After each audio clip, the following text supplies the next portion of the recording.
પાટીલ સાહેબ, ખટંબમાં સ્કૂલ નથી, એ સ્કૂલનું બી કહી દો. કઈ વાંધો નહીં, સ્કૂલ પણ બનાવી દઈશું. સ્કૂલ માટે જણાવો.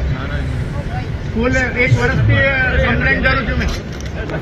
કઈ વાંધો નહીં, જલ્દીથી કરાવી દઈશું. સ્કૂલનું પણ આયોજન કરાવી દઈશું.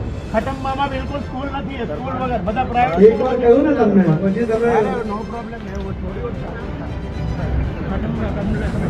વડોદરા જિલ્લા ભાજપ કાર્યાલયનું આજે ગુજરાત ભાજપ પ્રદેશ અધ્યક્ષ CR પાટીલે ઉદ્ઘાટન કર્યું હતું. પાટીલ સ્પીચ આપી રહ્યા હતા ત્યારે ખટંબા ગામના સરપંચ કમલેશભાઈ કાર્યક્રમમાં ધસી આવ્યા હતા.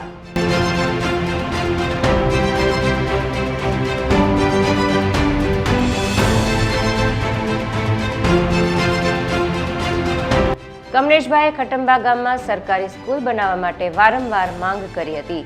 ભાજપ કાર્યાલય બની ગયું, હવે સરકારી સ્કૂલ પણ બનાવી આપો તેવી એમણે રજૂઆત કરી હતી. આથી પાટીલે કહ્યું હતું કે બનાવી દઈશું. તેમ છતાં પણ સરપંચ કેળો ન મૂકતા પાટીલનો પિત્તો ગયો હતો અને સરપંચને કહી દીધું હતું કે હવે એકવાર કહ્યું ને તમને. બાદમાં ભાજપના કાર્યકરો સરપંચને પકડીને કાર્યક્રમ સ્થળથી બહાર લઈ ગયા હતા. આ સમગ્ર વાતચીત વિડીયોમાં કેદ થઈ હતી. પાટીલ સાહેબ, ખટંબામાં સ્કૂલ નથી, એ સ્કૂલનું બી કહી દો. કઈ વાંધો નહીં, સ્કૂલ પણ બનાવી દઈશું. સ્કૂલ માટે જણાવો. સ્કૂલ 1 વર્ષથી કમ્પ્લેન કરું છું મેં. કઈ વાંધો નહીં, જલ્દીથી કરાવી દઈશું. સ્કૂલનું પણ આયોજન કરાવી દઈશું. ખટંબામાં બિલકુલ સ્કૂલ નથી, સ્કૂલ વગર બધા પ્રાઇવેટ. એક વાર કહ્યું ને તમને, પછી તમે નો પ્રોબ્લેમ. એવું થોડી ખટંબા.